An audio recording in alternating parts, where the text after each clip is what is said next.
adalah kami Duta Pelopor Keselamatan berikrar dan berjanji: 1. Setia kepada Pancasila, Undang-Undang Dasar 1945, dan siap menjaga keutuhan negara Republik Indonesia.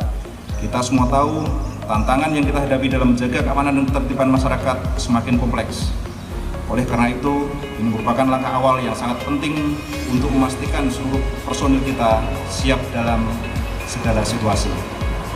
Sebagai aparat penegak hukum, tugas kita tidak hanya sebatas pada penindakan semata, namun lebih dari itu, kita harus mampu menjadi contoh dan teladan bagi masyarakat dalam berlalu lintas.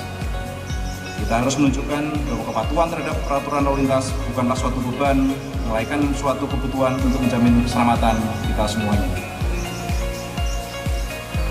Oleh karena itu, saya mengajak seluruh personil yang terlibat dalam operasi keselamatan ini untuk melaksanakan tugas dengan bertanggung jawab, integritas dan profesionalisme.